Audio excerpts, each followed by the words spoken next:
présente un petit qui a pris le sens de la vie. On ne vit pas au présent, mais en futur, car en fait, nos rêves déterminent ce que nous devons être. Je me sers.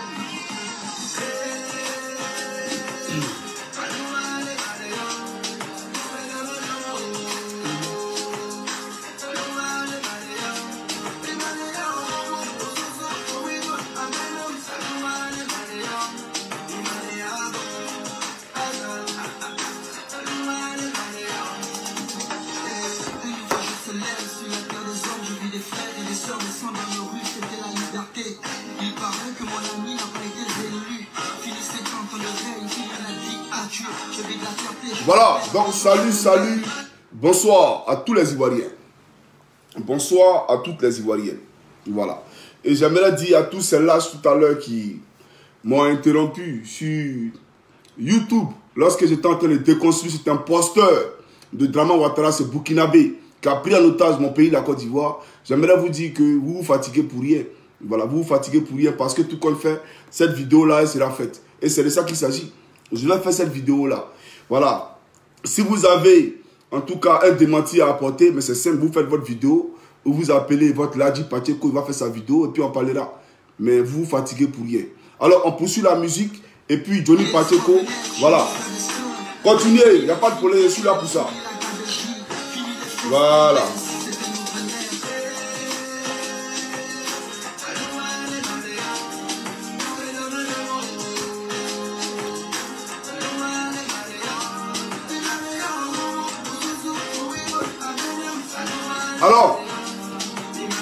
Alors, salut à tous les Ivoiriens qui vivent en Côte d'Ivoire, cette terre de malheur.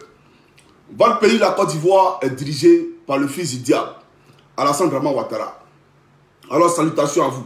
Moi, je peux me regarder dans la glace aujourd'hui et être fier de ma mère, être fier de moi, parce qu'elle a mis un homme au monde. Un homme qui n'a jamais été dirigé par ce Burkinabé qui est Alassane Draman Ouattara. Un homme qui n'a jamais été dirigé par ce faiseur de coups d'État, ce monstre qui a tué les Ivoiriens. Je n'ai jamais été dirigé par ce monsieur-là. Et j'en suis fier.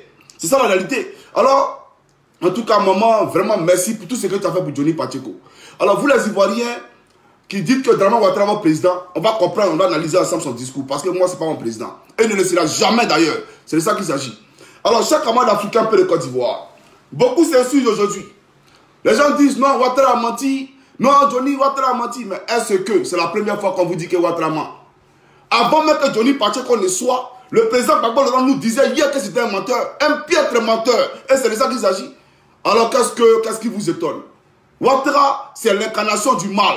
Ouattara, c'est l'incarnation du mensonge. Ouattara, c'est l'incarnation de la barbarie, de la sauvagerie comportementale et de la médiocrité. Et c'est de ça qu'il s'agit. Alors nous allons ouvrir cette vidéo-là en écoutant d'abord le président Laurent Gbagbo. Et puis après, nous allons passer à cette phase de déconstruction. Chaque camarade africain peut le Côte d'Ivoire. Vous savez, quand vous me bloquez là, je reviens encore plus nerveux. Voilà, donc c'est mieux de me laisser, quand je commence ma vidéo en souplesse là, c'est mieux de ne pas couper. Mais quand vous coupez là, ce qui vient derrière, c'est pas bon. Alors on va écouter le président Laurent Gbagbo, puis après je poursuis ma locution. Suivez. Dans le final, notamment, Alassane Ouattara par exemple a dit que si vous êtes gagnant au premier tour, ce sera dû à la fraude. Mais Alassane Ouattara est un menteur. Et je le répète pour vos auditeurs et pour vos téléspectateurs, il ne faut pas que les gens fassent attention à son esbrouf. C'est parce qu'il est menteur qu'il n'a jamais réussi à arriver au pouvoir depuis 1993. Le mot est fort, menteur. Le mot n'est pas fort. C'est ce qu'il est. Voilà. C'est sa description. Le mot n'est pas fort. C'est ce qu'il est. C'est sa description. C'est un menteur. Et puis j'aimerais dire à Ouattara, quand on atteint ton âge là, ça veut dire que on a des poils blanches dans les narines et puis dans son derrière. Donc on a des poils blancs dans ses narines et dans son derrière. On ne ment pas aux Ivoiriens. On ne s'assoit pas devant une caméra pour mentir aux Ivoiriens. Ça ne se fait pas. Parce que quand vous mentez là, c'est la Côte d'Ivoire que vous dévaluez. Quand vous mentez là, vous insultez tous les Ivoiriens. C'est de ça qu'il s'agit. Parce que moi aujourd'hui, quand il passe, même si ce n'est pas mon président, parce qu'il n'a jamais été mon président d'ailleurs, ils vont dire, regardez lui là, cet Ivoirien qui va là-bas là, son président là c'est un menteur, là c'est un menteur. C'est ça qui me fait mal au fait. Parce que tu salis l'image de la Côte d'Ivoire. Voilà la réalité. On a connu le président Gbagbo, on a connu Bédié, on a connu Fouet, ils n'ont jamais menti. Mais toi, tu passes ton temps à mentir. Campagne même là, tu nous as promis des campagnes. C'est-à-dire que c'est que tu nous as promis pendant la campagne là. Quand on regarde même là, la Côte d'Ivoire allait dépasser New York. Accouchement gratuit. Accouchement gratuit. Non, mais c'est pas possible. Chaque camarade africain peut le Côte d'Ivoire. Nous allons aller écouter Draman. Nous allons écouter son discours. Et puis, en commentaire, mettez Draman. Parce que vous savez, vous n'êtes pas censé ignorer que en Côte d'Ivoire aujourd'hui, ça a été interdit dans toutes les parutions journalistiques d'écrire le mot Draman. Donc, si ma page, moi, je vous donne la licence et cette procuration d'écrire Draman sur ma page.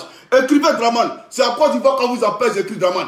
Moi, ici, sur ma page, je vous autorise à écrire Draman sur ma page. Écrivez Draman. Alors, chaque camarade africain peut le Côte d'Ivoire. On va aller très rapidement pour écouter le discours de ce monsieur-là. Et puis après, je poursuis ma locution.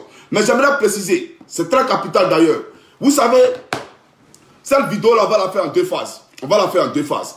Parce que la première phase que j'ai qualifiée d'ailleurs de faits divers, ça c'est son relationnel entre Bédié, Soro et lui-même. Voilà. Et à ceux-là, moi, j'ai pas de compassion pour eux. Pourquoi je le dis? Parce que voilà deux Ivoiriens, Soro Guillaume qui vient de Féké, qui a décidé de mettre sa conscience en location.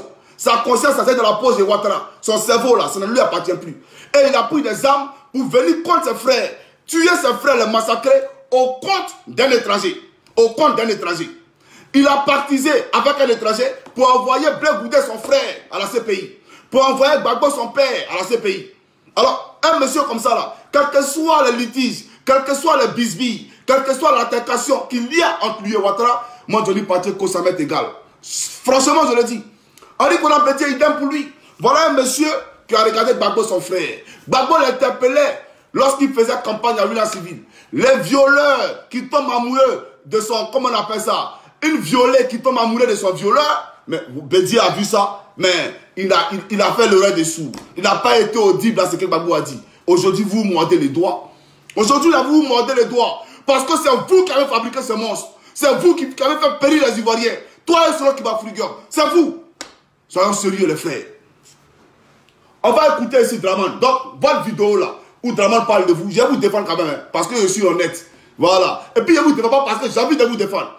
Je vous défends pour dire que Draman, ce n'est pas un démocrate qui ne respecte pas la constitution de Côte d'Ivoire. Voilà la réalité. Voilà pourquoi j'ai fait cette vidéo là, dans la phase 2. On va écouter Draman.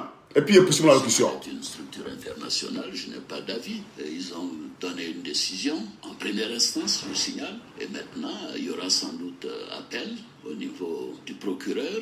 Et attendons de voir comment les choses vont se terminer. Ce que beaucoup disent dans le FPI, c'est qu'en fait, la Cour pénale internationale a été instrumentalisée par la Côte d'Ivoire. Eh bien, dis donc, nous sommes vraiment puissants. Hein. Mais c'est au moins s'ils reconnaissent que la Côte d'Ivoire est maintenant un pays puissant, moderne, qui a des relations, mais vous savez, interférer avec la justice internationale ou nationale, c'est pas comme ça que je gère mon pays. Est-ce que de fait, il n'y a pas eu des liens très forts entre le premier procureur de la CPI, Moreno Ocampo, Nicolas Sarkozy et vous-même, et que cela a abouti à l'inculpation de Laurent Gbagbo, et qu'aujourd'hui, il y a des juges qui disent finalement le dossier est difficile à prouver? Je le connaissais pratiquement pas. Je l'ai eu au téléphone une ou deux fois. Moreno Ocampo. Moreno Ocampo. Je me suis même fâché une fois avec lui. Donc, vous savez... Aïe! Aïe! C'est quand nous on était petits, quand on voulait nous mentir, on disait CC. Voilà. Comme tu n'as pas connu ça, tu ne connais pas la Côte d'Ivoire, Draman. Non, tu ne connais pas qu'on dit CC. Voilà. J'aimerais te dire une chose, Draman. Tu sais, il y a une chose qui me fait très mal. Quand moi, Johnny, il parle. Parce qu'il y va de ma fierté, de ma dignité en tant qu'être humain. Et de ma dignité en tant qu'Ivoirien. Voilà. Draman, c'est quoi ton village? Ton village, il est où?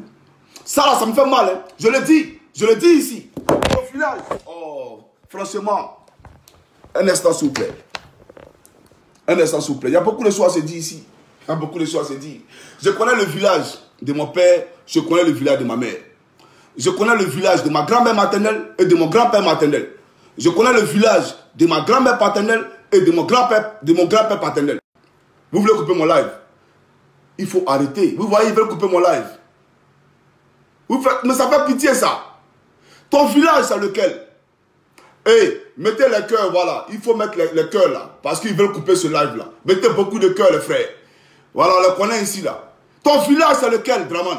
Viens nous le dire. Ton village. Moi, je connais mon village. Si tu nous dis aujourd'hui, voici mon village, la question de la révision de la Constitution là, elle est réglée, elle est résolue. Elle est bouclée. D'après toi-même, Bakayoko, c'est bouclé, c'est géré. Dis-nous ton village et puis on quitte ici. Mais tu n'as aucun village dans notre pays. Tu n'as aucun village dans notre pays. Si tu as été à la tête de notre pays, c'est tout simplement dû au coup d'État que Nicolas Sarkozy a fait contre Gbagbo pour t'installer au pouvoir. Et ça, tous les Ivoiriens le savent. Tu es venu au pouvoir par un coup d'État. C'est clair et net. Il n'y a rien à faire. C'est de ça qu'il s'agit. Alors, tu dis que tu ne connais pas le procureur de la CPI au Campo. Mais quand on va en profondeur, puisque j'aime aller en profondeur, on se rend compte que c'est la même chose, le même épisode, lorsque tu disais que tu ne connaissais pas Kone Zakaria. Voilà, Kone Zakaria, ce rebelle aujourd'hui préfet militaire, ce rebelle qui a massacré les miens, ce monsieur-là qui a endeuillé les Ivoiriens, aujourd'hui préfet militaire dans ton régime. Alors, on va écouter ta vidéo lorsque tu ne connaissais pas Kone Zakaria. Et puis après, on fait un parallèle avec ce que tu viens de dire, que tu ne connais pas le procureur de la CPI. Chaque camarade africain peut de Côte d'Ivoire. On va écouter Draman, et puis après, bien entendu, Johnny Pacheco va pour son allocution. Suivez. Toujours des manipulations. J'entends quand j'étais à Paris qu'on dit voilà, il y a une cassette qui dit qu'Alassane Ouattara a reçu donner de l'argent à la rébellion par des gens que je ne connais même pas. Un certain Kone Zakaria, je ne l'ai jamais vu, je ne lui ai jamais parlé avant le 19 septembre. Et tout d'un coup, on dit que c'est moi qui ai donné de l'argent à la rébellion. Je crois que ça suffit.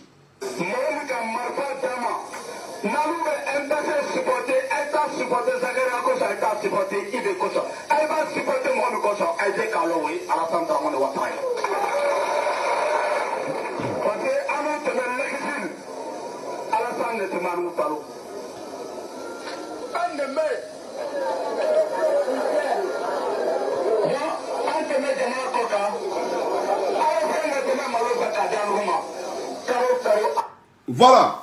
Donc, il ne connaissait pas Kone Zakaria avant le 19 septembre 2002. Et pourtant, c'est un meeting ouvert dans une place publique que Kone Zakaria, en tout cas, était en train de faire.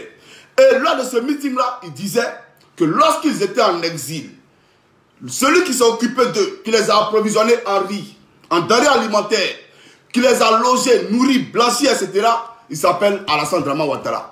Massa Diamala, Massa là c'est quoi? C'est armes. Qui a payé les armes? Et tu dis que tu ne connaissais pas Kone Zakaria avant le 19 septembre 2002. Mais Draman de dramatique, Draman. Je vais te présenter ici. Ce Kone Zakaria là que tu ne connais pas là. Le voici aujourd'hui dans ton régime là. Préfet militaire. Quelqu'un qui ne connaît pas Rue de EFA. Qui ne connaît même pas, qui n'a jamais eu concours d'officier pour aller à l'EFA. Tous ceux-là. Hein? Ceux-là, de gros illettrés comme ça. Aujourd'hui, ils sont quoi? Ils sont officiers supérieurs, chefs de corps, n'est-ce pas? Ils sont chefs de corps, promus à des postes de responsabilité. Vrai ou faux? Toi qui ne connais pas Kone Zakaria. Mais c'est toi qui l'as nommé, hein? C'est toi vraiment qui l'as nommé. Ok, je vais te présenter encore une autre vidéo, une autre photo. Un instant s'il vous plaît, je vais présenter une photo ici. Voilà, je vais présenter une photo ici à Draman. Voilà. Et puis, bien entendu, après, je vais poursuivre mon allocution. Alors, il dit qu'il ne connaît pas Kone Zakaria. C'est qui ici? Draman. Voilà. Je ne parle pas de lui qui a apporté, je ne parle pas du chauve là. Lui qui est chauve ici là. À lunettes, c'est qui? C'est pas toi, Draman? Voilà la réalité. Alors, c'est voilà Draman qui ne connaît pas Kone Zakaria. Et aujourd'hui, le même Draman nous dit qu'il ne connaît pas Maurice Campo. Eh, chers frères, il faut qu'on se respecte. Il faut qu'on se respecte. Alors, le camarade Johnny Pacheco Antonio du MPA va aller, en tout cas, je dirais méthodologiquement, et il va aller en profondeur parce qu'il faut qu'on parte en profondeur. Alors, chaque camarade africain peut le Côte d'Ivoire. On va suivre ici une vidéo de Draman et Maurice Campo parce qu'il dit qu'il a eu quelques fois au téléphone, 2 fois au téléphone, et qu'il a même eu à l'engueuler au téléphone. Donc, on va voir ici si c'est de ce téléphone dans lequel il parlait, si ça ils sont en train de parler au téléphone. Suivez cette vidéo-là. Le procureur de la Cour pénale internationale, Luis Moreno Ocampo, a été reçu hier par le président de la République, Alassane Ouattara, au palais présidentiel. Le procureur Luis Moreno Ocampo est venu faire ses adieux au chef de l'État. Compte rendu, Viviane Aïmen. Le procureur de la CPI, la Cour pénale internationale, Luis Moreno Ocampo, est arrivé ce vendredi même en fin d'après-midi à Abidjan. C'est dans 2 semaines, soit le 15 juin prochain, que le procureur Luis Moreno Ocampo arrive au terme de son mandat à la tête de la CPI. Il sera remplacé par la procureure Fatou Bensouda. Voilà, il sera remplacé par la procureure Fatou Bensouda. Un instant s'il vous plaît. Quelqu'un écrit un commentaire là, je viens. Je vais prendre quelque chose. Parce que nous on parle des preuves. C'est de ça qu'il s'agit. Voilà.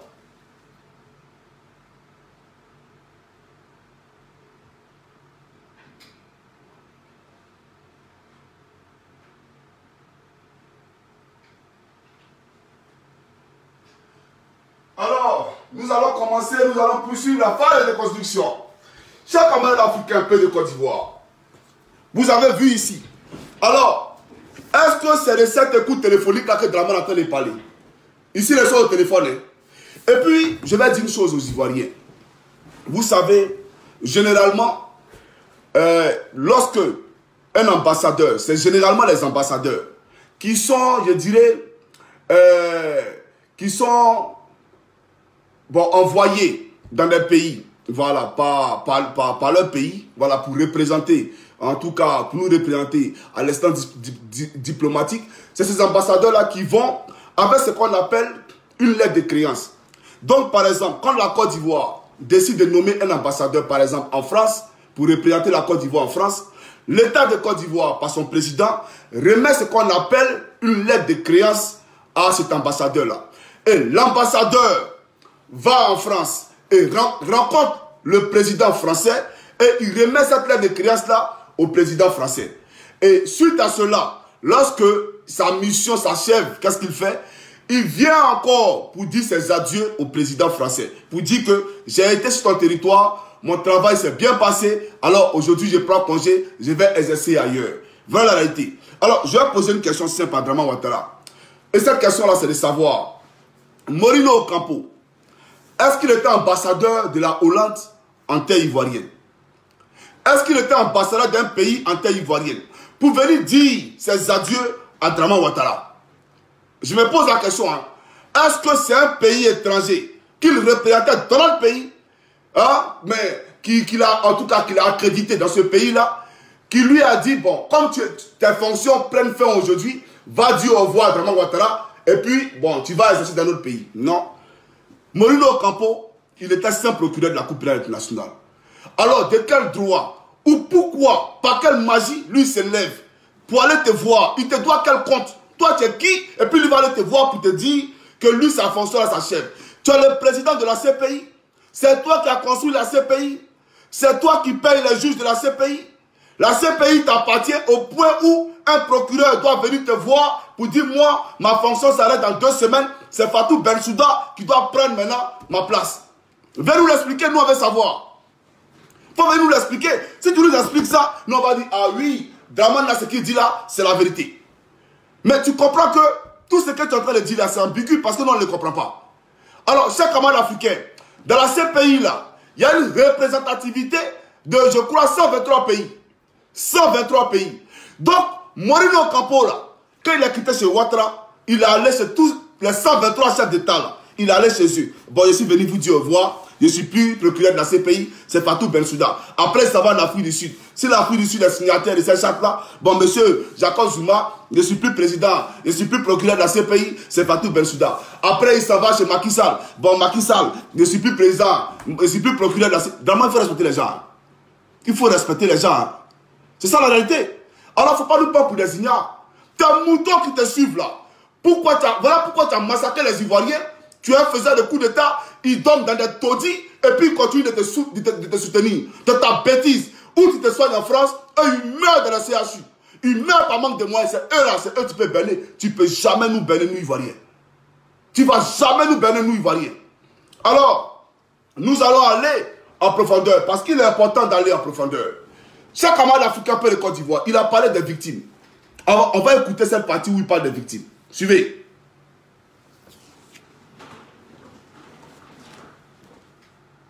Plus simple. Et pensons aux victimes, à leurs proches. Pensons à ces 3000 morts, ces 3000 Ivoiriens qui ont quand même été massacrés. Mais nous continuons nos enquêtes pour voir quels sont ceux qui sont responsables. Voilà. Donc, pensons aux victimes. Pensons à ces 3000 morts qui ont été massacrés. Ah, Draman aujourd'hui a une pensée copieuse pour toutes les victimes tombées. Hein, en tout cas, pendant la crise post-électorale. Tu penses aux victimes, Draman Ouattara? Draman, tu penses aux victimes? Alors, je te dis, si tu pensais aux victimes là, Blaise Compaoré qui a tué Norbert Zongo, le journaliste Norbert Zongo là, Blaise Compaoré l'a tué. Blaise Compaoré qui a tué Bala Keïta. Blaise Compaoré qui a tué Thomas Sankara. Blaise Compaoré qui a servi son pays de base arrière pour déstabiliser la Côte d'Ivoire. C'est pas moi qui l'ai dit, c'est Ibrahim Koulibaly qui le dit. Je vais prendre la vidéo tout à l'heure. Ce Blaise Compaoré là, tu n'allais pas l'habiter en Côte d'Ivoire. en lui octroyant premièrement un passeport diplomatique ivoirien et par la suite faire de lui un citoyen ivoirien, là où les Ivoiriens sont privés de la citoyenneté ivoirienne, là où on arrache le passeport ivoirien au président Gbagbo et au ministre Blaise Goudé. Toi, tu donnes notre passeport à Blaise Compaoré, un assassin qui a servi son pays de base arrière, et tu dis que tu as une compassion quelconque pour les victimes. Tu penses aux victimes ou bien tu catégorises les morts. Les morts de la crise post-électorale là, et puis les morts de 2002 là, c'est pas les mêmes morts là. Mais les gens sont morts, Draman Ouattara, et je te rappelle, parce que le président Gbagbo lui-même nous l'a dit dans son livre. Dans son livre, et ce livre-là, je l'ai ici. Un instant, s'il vous plaît, je vais vous présenter le livre ici. Voilà. Dans ce livre-là, voilà, ce livre, il nous a dit ça, dans ce livre. Il dit que, un instant, s'il vous plaît, ces amis africains, je vais retenir la caméra. Voilà, parce qu'il faut qu'il soit en position pour pouvoir m'exprimer. Alors, dans ce livre-là, le président Laurent Gbagbo nous a fait savoir clairement que des cadavres ont été entassés dans des camions et des fourgonnettes et transportés au Burkina Faso et enterrés chez Blaise Compaoré. Voilà, ils ont caché des cadavres. Il y a des corps qu'on n'a jamais retrouvés. Des Ivoiriens sont morts. Vous avez massacré des gens en 2002. Les gendarmes qui ont été égorgés n'ont jamais retrouvé les corps. Vous êtes allés les enterrer au Burkina Faso. Et ce n'est pas celui qui va fouiller qui me dira le contraire. Puisqu'il était à la manœuvre en ce moment-là. Et c'est de ça qu'il s'agit. Alors, j'aimerais vous dire, vous parlez des victimes. Ok, on va écouter ici Ibrahim Koulibaly. Et puis après, Johnny Pacheco va poser son allocution. Un instant, s'il vous plaît. Quelle position confortable il peut trouver pour ce téléphone-là? Place-toi bien, parce que la phase de déconstruction, écoutez là, il ne faut pas s'emmerder à les frères. Alors, on va aller écouter Ibrahim Koulibaly. Parce que là, nous sommes en pleine phase de déconstruction. On va écouter Ibrahim Koulibaly. Et puis après, Johnny Pacheco pour son allocution. Suivez. Chef de l'État. Donc, qui m'a donné le statut de réfugié politique. J'étais le seul à avoir ce statut. Donc, tous les autres étaient sous ma coupole. Et quand nous avons coupé le pays en deux, je voulais rentrer.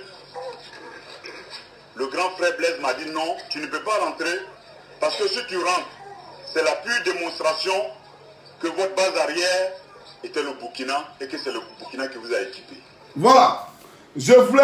Et là, moi Blaise, ça me met dans une situation très difficile. Et là, moi Blaise, ça me met dans une situation très inconfortable, très difficile. C'est de ça qu'il s'agit. Je voulais rentrer. Le grand frère Blaise m'a dit, si tu rentres, ça sera la pure démonstration que votre base arrière était le mon live. Il veut couper mon live. Vous voulez couper mon live. Mais ce live-là, il va se faire. Il va se faire. Et la vérité, là, vous allez l'entendre. Alors, tu as une pensée pour les victimes, les Ivoiriens qui sont morts, et puis ils voient Blaise Compaoré leur bout. C'est pas possible. Vous n'avez pas honte, hein? Ils veulent couper mon live, les frères. Mettez le cœur, les frères, mettez le cœur là. Mettez le cœur, parce que ce live-là, il ne doit pas être coupé. Voilà. Alors, imagine-toi un instant. Ces Ivoiriens qui sont morts, mets-toi dans leur peau. Ne serait-ce qu'une seule seconde. Mets-toi dans leur peau. Et puis, ils voient que celui qui a tué leurs parents là, tu veux qu'ils disent quoi? Ils veulent couper mon live, les frères. Vous voyez? Bon, nous allons poursuivre l'interview de Draman. Nous allons poursuivre l'interview de Draman et puis après, je poursuis ma locution. Suivez. Et si demain, Laurent Gbagbo est acquitté également en appel, et s'il rentre en Côte d'Ivoire, qu'est-ce qui va se passer? Si, que de château. Attendons. Un instant, s'il vous plaît. Bon, on lui pose la question de savoir, et si demain le président Laurent Gbagbo a quitté, qu'il rentre en Côte d'Ivoire? Il dit si, que des châteaux en Espagne. Bon, ok. Mais vous voyez, pour rentrer dans notre propre pays, pour rentrer dans son pays, Gbagbo Laurent doit demander des comptes à Draman. Pour rentrer dans son pays, Blaise Goudé doit demander des comptes à Draman. Alors qu'ils ont des villages en Côte d'Ivoire, là où Draman n'a aucun village dans notre pays. Gbagbo, on connaît son village. On connaît son village paternel, on connaît son village maternel. Et lui, Draman, on va lui demander des comptes. Oh, ça c'est quoi ça là même? Un instant, il enlève le chargeur là. On va lui demander des comptes avant que le président Gbagbo le rentre en Côte d'Ivoire. Vous trouvez ça normal? Moi, je trouve que c'est une insulte pour les Ivoiriens. Je trouve que c'est une aberration. Et je le dis ici. Gbagbo doit demander des comptes à lui là pour rentrer dans son pays. Un Burkinabé. Mais soyons sérieux. Mais, Bédier, vous avez vu ce que vous avez fait à la Côte d'Ivoire? Regardez ce que vous avez fait à la Côte d'Ivoire. Mais je suis indigné. Gbagbo, pour rentrer dans son pays, doit demander pardon à un Burkinabé. Vous êtes sérieux là, les frères? Vous êtes sérieux? Bédier, tu as écrit dans ton livre, Les chemins de ma vie, que lui là, c'est un Burkinabé. Tu as oublié. Mais il y a des traces de ce que tu as laissé. Un homme, il marche sur les traces. Tu nous as dit ici, écrit noir sur blanc, que c'est un Burkinabé. Et aujourd'hui, Gbagbo doit négocier son retour avec un Burkinabé pour aller dans son village. Là où le Burkinabé n'a pas de village. Mais ceux qui parlent ici, on vous comprend. La Côte d'Ivoire a un taux d'étrangers de plus de 26%. Voilà pourquoi vous êtes nombreux ici à gesticuler, à vociférer. Mais je ne vous vois même pas, c'est mon derrière qui vous voit. C'est ça la réalité. Chers Ivoiriens, restez concentrés, restez lucides. Nous allons avancer. Suivez cette vidéo. Écoutez. Il a été condamné il y a un an dans une affaire de braquage de la BCAO. C'était par la justice ivoirienne. Ceux qui ont braqué la BCAO, c'est Ouattao, c'est le Guillaume, le groupe là. Ceux qui ont braqué la BCAO. C'est de ça qu'il s'agit. Voilà, suivez la vidéo. Il risque d'être arrêté à son retour en Côte d'Ivoire, en pratique. La Côte d'Ivoire est... Et est-ce que... Un état de droit où on prend... Oh, ils veulent couper mon live. Ils veulent couper mon live. Un état de droit où on prend carton noir, un jeune cyberactiviste qui n'a même pas 18 ans, on le met en prison. Ça, c'est un état de droit pour toi? N'importe quoi. Des discussions peuvent être envisagées entre les autorités. État de droit où on paye les FSI 17 millions. Ceux qui ont tué les Ivoiriens. On prend l'argent dans le budget de Côte d'Ivoire pour payer les rebelles qui les ont massacrés. C'est ça, état de droit pour toi? État de droit où les rebelles sont promus à des postes de responsabilité, des génocidaires qui ont divisé la Côte d'Ivoire hier en deux. Mais ils n'ont qu'à diviser la Côte d'Ivoire en deux encore. Pourquoi aujourd'hui là c'est plus divisé? Ils n'ont qu'à retourner où ils étaient là. Ils n'ont qu'à aller dans la position. Vous n'avez même pas honte. Suivez cette vidéo. Le FPI pour que le retour de Laurent Gbagbo se passe sans encombre. Pour le moment, il n'y a aucune discussion. C'est trop tôt. Non, je n'ai pas été contacté par qui que ce soit, mais je suis disponible pour discuter de toutes choses concernant la Côte d'Ivoire et les Ivoiriens. Ce monsieur s'y prend quand même. Et je suis pour la paix, je suis pour que la Côte d'Ivoire continue dans la tranquillité, que les progrès importants que nous avons vus ces dernières années puissent se consolider dans tous les domaines. Mais progrès, il faut en profiter. Va te coucher au CHU de Yopougon. Les Dalois, oh, ils veulent couper mon live. Ils veulent couper mon live. On dit de mettre les cœurs, les frères. Mettez les cœurs. Va te coucher à l'hôpital général de Dalois. Progrès, là, il faut en profiter. Je viens, on va passer à la phase de... Ça, c'est pas la phase de construction. Tu vas voir tout à l'heure. Suivez cette vidéo-là. Social, au plan de la gouvernance démocratique, etc. Quand les amis de Laurent Gbagbo disent que si demain il rentre en Côte d'Ivoire, ce sera dans un esprit de réconciliation, est-ce que vous y croyez? Mais je le souhaite, ce serait une très bonne chose. Même si, par exemple... Mais le président Laurent Gbagbo a toujours été un réconciliateur. Sinon, pourquoi les rebelles allaient être premier ministre de son gouvernement? Pourquoi il a fait de Ouattara un candidat à titre exceptionnel? Alors, c'est aujourd'hui qu'il a venu faire guerre Ouattara. Ou il a eu l'occasion de le faire, il n'a pas fait. C'est aujourd'hui qu'il a fait guerre Ouattara. Arrêtez de nous emmerder. Demain, il se présente à la présidentielle de 2020. Mais posez-lui la question. 2020, vous y pensez, Monsieur le Président? Bien sûr que j'y pense. C'est quoi ça là même? C'est pas ton pays. Tu as compris ce que je te dis? C'est pas ton pays. La Côte d'Ivoire n'a jamais été ton pays. On sait comment tu as pris le pays. Tu as pris le pays en otage, on le sait. Mais c'est pas ton pays. Tous ceux qui écrivent ici, là, écrivez le nom de vos villages. Donne le nom de ton village. Bédier, quand tu vas les rencontrer, tu vas à Kabakoumba. Et à chose, comment on appelle ça? À Daoukro, il est toujours assis chez lui à la maison. Kéhu Robert a été enterré à Kabakoumba chez lui. Gbagbo est un village. Blé est un village. Soro même, il est un village. Toi, ton village, c'est lequel? Dans ton village, là, mon pays. Arrête de nous emmerder là. Tu es né en Côte d'Ivoire où? Où tu as fait l'école primaire, c'est où? L'école, comment on appelle ça? Le lycée, le collège. Tu as fait ça où? On veut voir tes amis avec qui tu as grandi. On veut les connaître. Il n'y a personne qui te connaît dans le pays. Arrête de nous mentir là. Tu penses que nous sommes des cons? Tu penses qu'on est dupes? Tu as pris des armes et ça arrête là pour nous emmerder là. Que c'est mon pays. Moi, ton village, on va voir ici. Mon village. Tu as quel village en Côte d'Ivoire? C'est ton pays la Côte d'Ivoire? Il faut respecter les Ivoiriens. Hein? Que c'est mon pays. C'est ton pays où? Ce n'a jamais été ton pays. Pas nous emmerder ici. Mon pays, mon pays. En 2015, après les problèmes que nous avons vécus en 2010, je souhaite que 2020 se passe comme en 2015. Alors, en 2015, vous étiez candidat. Bien sûr. Vous avez gagné dès le premier tour. 83%. Tu as gagné à 83%. Oh, ok. Tu n'as jamais gagné en 2020, en 2015. Il n'y a jamais eu d'élection crédible en 2015. Il y a des dit pourquoi. En partie de toi-même tes analyses, toi-même tes propos. Et puis après, tu vas savoir de quoi je parle. Vous n'avez même pas honte. Un vaurien comme lui, qui a venu massacrer les Ivoiriens et vous emmerdez le peuple de Côte d'Ivoire. Mais ce n'est pas possible. Alors, 2015, là, tu dis que tu as gagné, non? Il y a te présenté une vidéo aussi. C'est toi qui a dit, c'est pas moi, Johnny Pacheco. Suivez cette vidéo là. Allez, s'il vous plaît. Le président Bédié et moi, il sait bien que si nous avions été candidats, il n'aurait jamais été président de la République de Côte d'Ivoire. Voilà. Le président Bédié et moi, il sait bien que si nous avions été candidats en 2000, il n'allait jamais être président de la République de Côte d'Ivoire. En 2015, là, tu étais candidat à Bédié. Gbagbo était candidat. Tu as gagné, il y avait qui? Devant toi, là, il y avait qui? Tu as venu m'aider les Ivoiriens que j'ai été élu à 83%. J'ai été élu à 83%. C'est un film de ça qui t'a donné non. Quand j'ai été élu à 83%. N'importe quoi. Il faut respecter les Ivoiriens. Poursuivons la vidéo là. Est-ce que vous serez candidat en 2020? Mais on verra en 2020.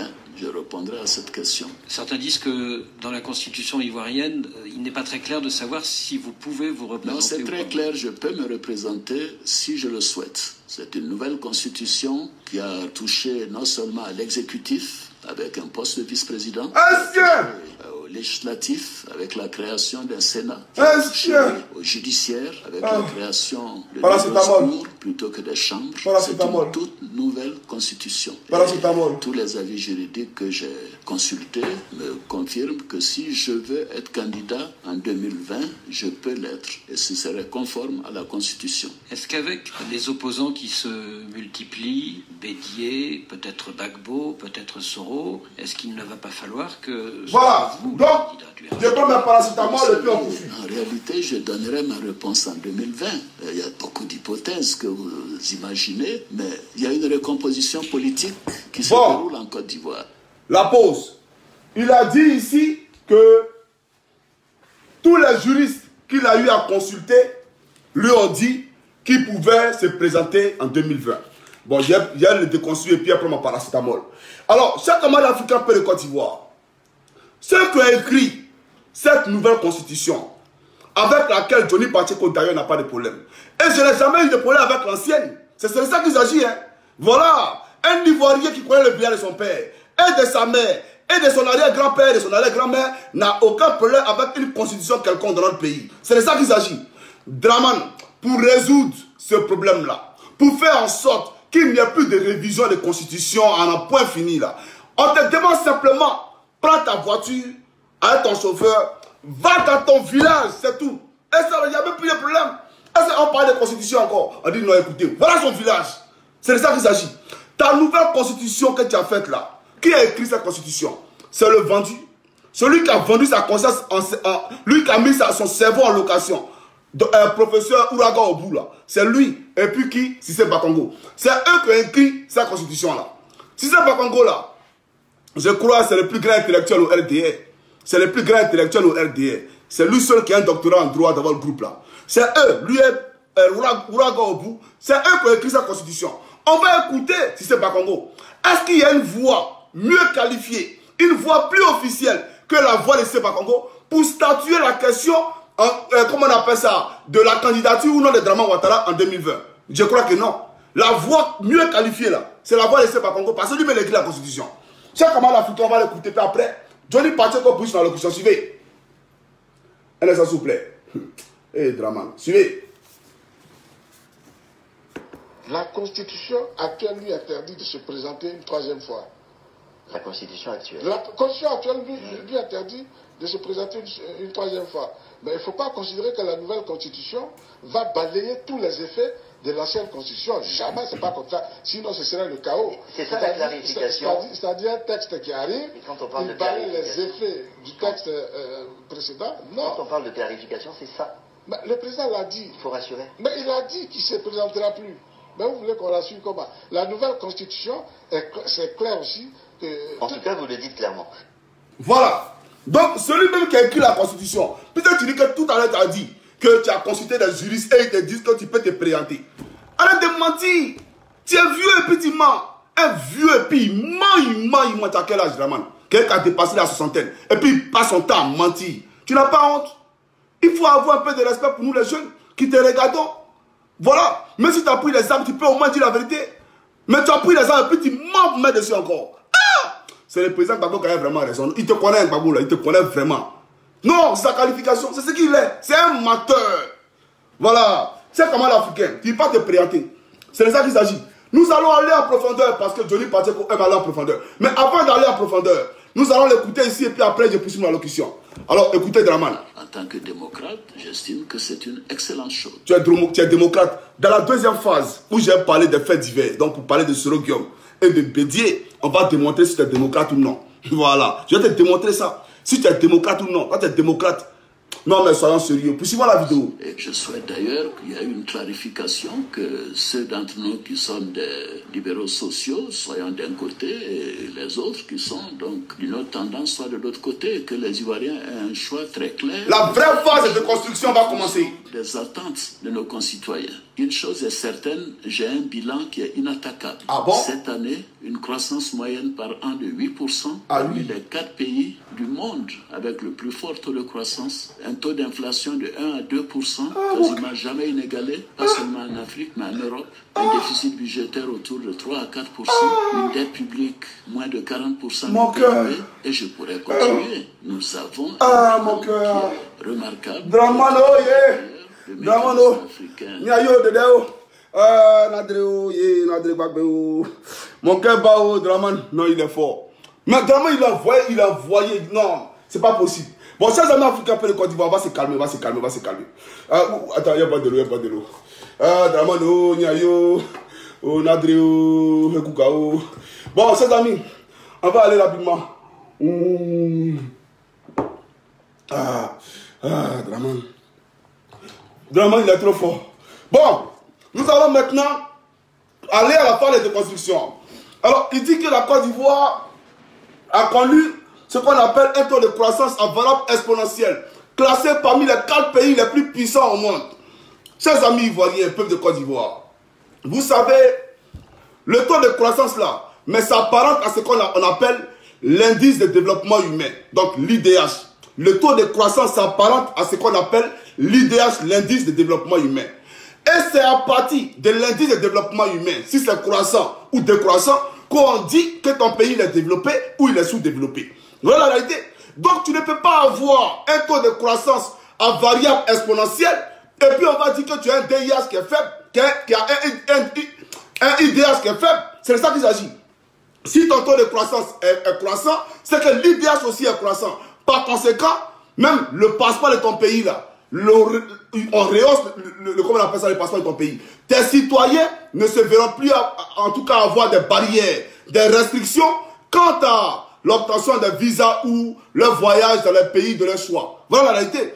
Donc aujourd'hui, quand un petit japonais, il veut aller aux États-Unis, et puis on dit que le petit japonais n'a pas besoin de visa, c'est la croissance de son pays qu'on regarde. On regarde l'idéal de son pays. Et puis on dit effectivement ce pays-là est un pays croissant, un pays développé, il peut venir dans notre pays sans visa. Est-ce que l'Ivoirien aujourd'hui peut sortir de la Côte d'Ivoire sans visa? Draman Ouattara. Est-ce que l'Ivoirien aujourd'hui peut sortir? Parce que nous sommes le 4e pays le plus puissant au monde. Nous avons une croissance incommensurable. C'est de ça qu'il s'agit. Chers camarades africains de Côte d'Ivoire, nous allons passer à la phase de déconstruction. Alors, Draman Ouattara, je vais te présenter ici, hein, en tout cas, voilà. Pour que, bon, d'abord pour les ignas du LDR, voilà, je vais vous présenter ici comment on calcule l'IDH. Voilà comment l'IDH est calculé. Voilà, on dit ici indicateur de développement humain. Vous le voyez ici. Hein. Voilà, donc on voit l'espérance de vie à la naissance, l'accès à l'éducation, virgule. L'accès à l'éducation est mesuré par le taux d'alphabétisation des adultes et par le taux de combiné de scolarisation dans le primaire, le secondaire et le supérieur. Et 3, le PIB par habitant en logarithme est calculé en parité de pouvoir d'achat. Voilà un peu pourquoi. C'est en fonction de cela qu'on dit qu'un pays, effectivement, il est développé. Alors, si les Ivoiriens ont accès aux soins, quand vous allez à l'hôpital en Côte d'Ivoire, et qu'on vous touche sans pour autant se pencher sur ce qui est dans votre portefeuille, dans votre poche, on dit effectivement que votre pays-là a un niveau de vie vraiment stable. Lorsque les Ivoiriens ont accès à l'eau, lorsque les Ivoiriens ont accès au courant, lorsque les Ivoiriens ont accès à l'école, etc., on dit effectivement que votre pays-là, il est développé. Lorsque il n'y a pas, je dirais, mais il n'y a pas de fossé entre la classe prolétaire et la classe bourgeoise, donc les plus nantis, on dit effectivement que ce pays-là a un IDH vraiment important, et vraiment conséquent. C'est de ça qu'il s'agit. Alors, nous allons voir ici le classement des pays. Voilà, selon... Bon, ils ont fait les études, hein, et puis ils ont donné les classements. Donc, on va voir le classement des pays. Voilà, et puis on verra... Hein, voilà, on va voir le classement des pays, et puis on va voir de quoi Draman parle. Voilà, écoutez. Un instant, s'il vous plaît. Voilà. Donc ici, vous le voyez bien. 2018, voilà. En 2018, là, vous avez vu un peu. Hein. Donc, on va voir le classement des pays. Voilà. Il a parlé des 4 premiers pays. Donc, nous, ici, on va citer, hein, bon, les 30 premiers pays. Voilà. Mais, dans tous ces pays-là, la Côte d'Ivoire ne figure pas, hein, comme vous le voyez ici. Mais on va citer, puisque c'est en 2018. Voilà. La Norvège, premier. La Suisse, deuxième. L'Australie, l'Irlande, l'Allemagne, l'Islande, Hong Kong, la Suède, le Singapour, la Hollande, le Danemark, le Canada, 12e, les États-Unis, 13e, l'Angleterre, 14e, la Finlande, 15e, la Nouvelle-Hollande, la Nouvelle-Zélande, 16e, la Belgique, 17e, comment on appelle ça? Liechtenstein, 17e, hein, Belgique, et puis ils sont, voilà, classés au même rang. Le Japon, 19e, l'Australie, Austria, non, en anglais c'est Autriche, ouais, en anglais, Autriche. Voilà, l'Autriche, 20e, le Luxembourg, 21e, l'Israël, 22e, la Corée du Sud, 22e, la France, 24e, la Slovénie, 25e, Spain, donc l'Espagne, 26e, la République tchèque, voilà, 27e, l'Italie, 28e, et puis Malte, voilà, la République de Malte. Arrête de m'appeler là. L'Estonie, 30e, voilà. Alors, chers camarades africains, toute la caméra.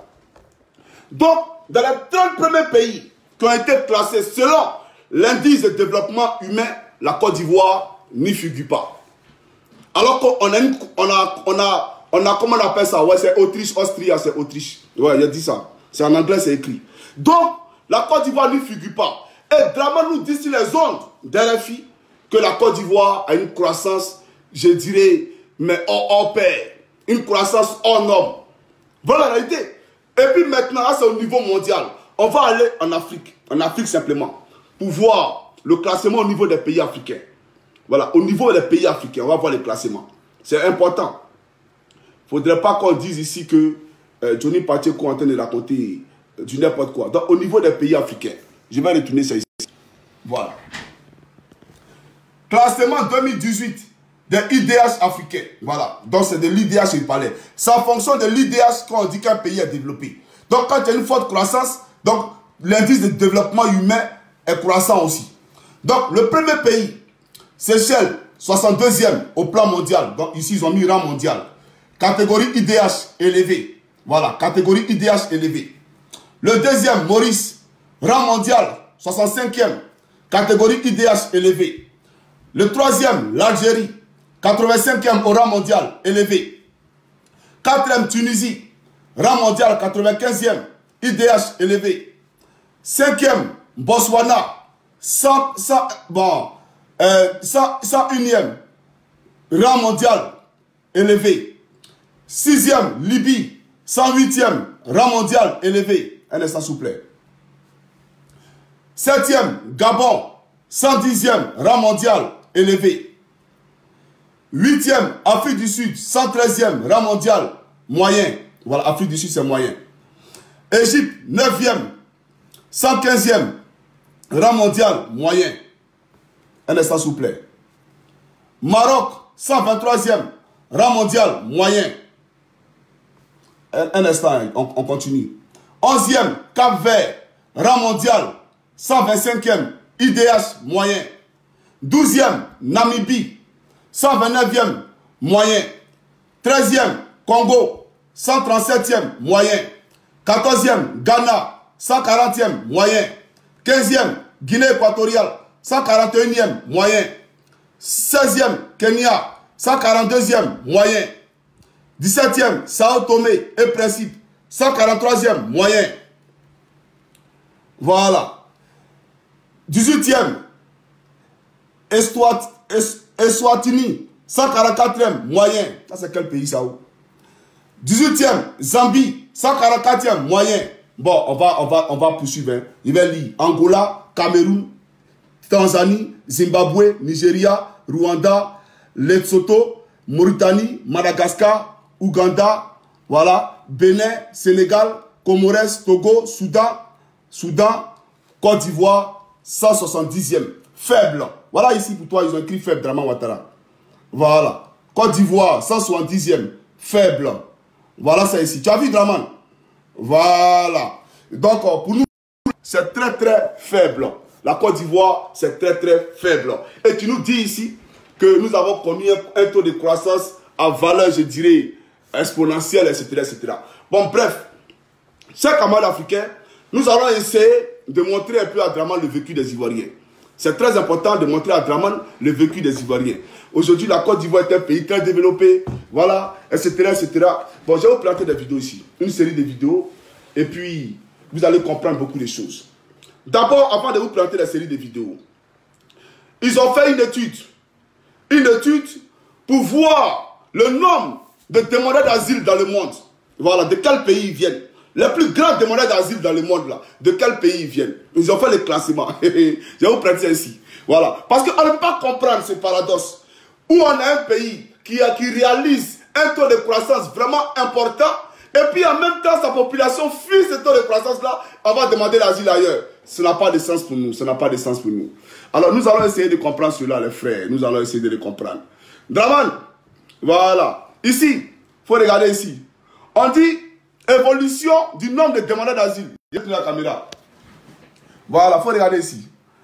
On dit évolution du nombre de demandeurs d'asile.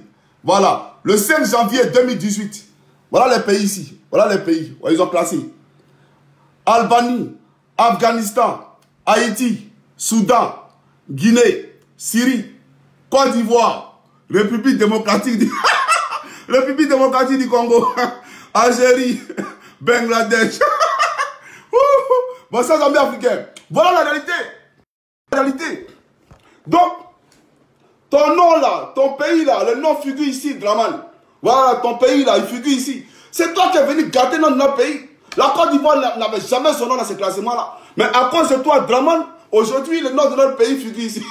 Alors que nous avons, mais je dirais, un opérateur, quelqu'un qui est un docteur en économie, le médecin des Ivoiriens, qui est venu puis opérer la Côte d'Ivoire pour faire en sorte que les Ivoiriens ne meurent pas de faim dans leur pays. Mais aujourd'hui, là, ces Ivoiriens-là préfèrent fuir ce taux de croissance-là pour venir demander l'asile. Il faut respecter les Ivoiriens. Il faut respecter les Ivoiriens. Alors, peuple de Côte d'Ivoire, c'est la première phase de construction. Je suis à combien de minutes? C'est pas fini, hein, cette vidéo-là. Je suis à lui aujourd'hui. Je suis avec Draman aujourd'hui. Première phase de construction. Nous sommes à combien de minutes, les frères? Nous sommes à combien de minutes? Voilà. Parce que là, maintenant, on va commencer à présenter les vidéos. On va présenter les vidéos. Voilà. Ça va combien de minutes, ça, les frères? Et Draman, c'est un comédien. On va présenter maintenant les vidéos. Maintenant, avant de commencer à lui présenter les vidéos, avant de vous présenter les vidéos, je vais ici très rapidement montrer à Draman. Voilà, je vais montrer à Draman quelque chose. C'est important parce que là, maintenant, on va à la phase de construction. Combien de minutes? 50 minutes. 50 minutes, c'est beaucoup, 50 minutes. Bon, 50 minutes. Ok. Draman Ouattara, on va suivre cette vidéo-là. Voilà. Suivez.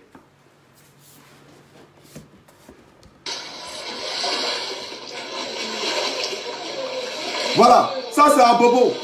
Un tonton de croissance là, voilà où les gens habitent. Faut suivre, Draman.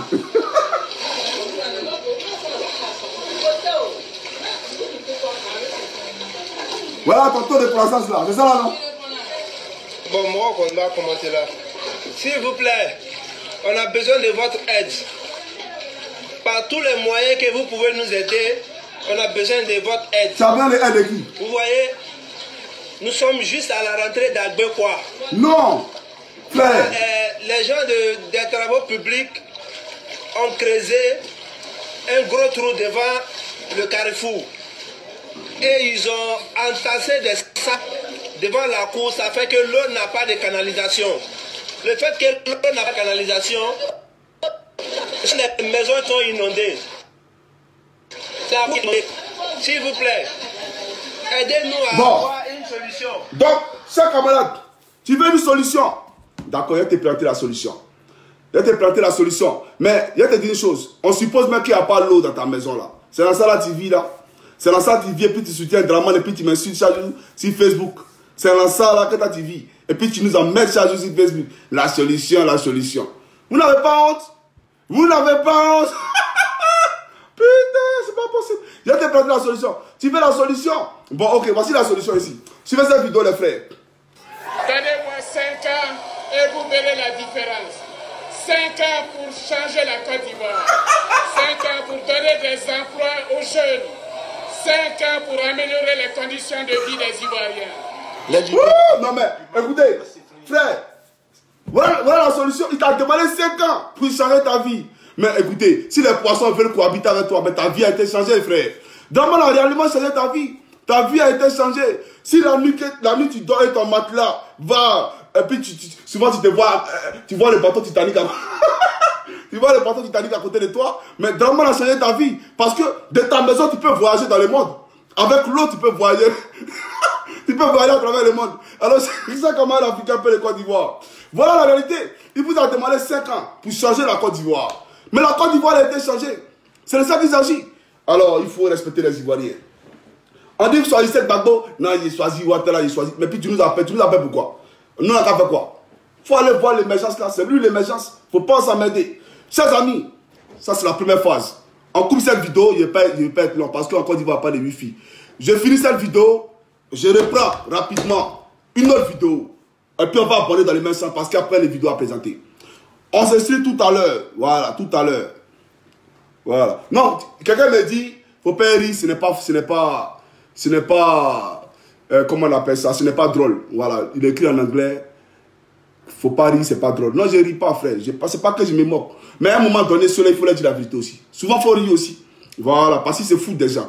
Voilà, quand on leur dit toujours que ce monsieur, c'est un assassin, c'est un imposteur, c'est un menteur, et il ne veut pas nous écouter. Mais il nous appelle à l'aide. Il appelle à l'aide pourquoi? Faut pas nous appeler à l'aide. Lui-même a dit, donnez-moi 5 ans. Mais 5 ans, là, voilà ça. La vie a changé. Quand tu es dans ta maison et que tu deviens le voisin du bateau Titanic sur la mer, mais ta vie a changé, mais ça n'a pas changé. C'est de ça qu'il s'agit. Chers amis, on se revoit tout à l'heure. Ciao, ciao.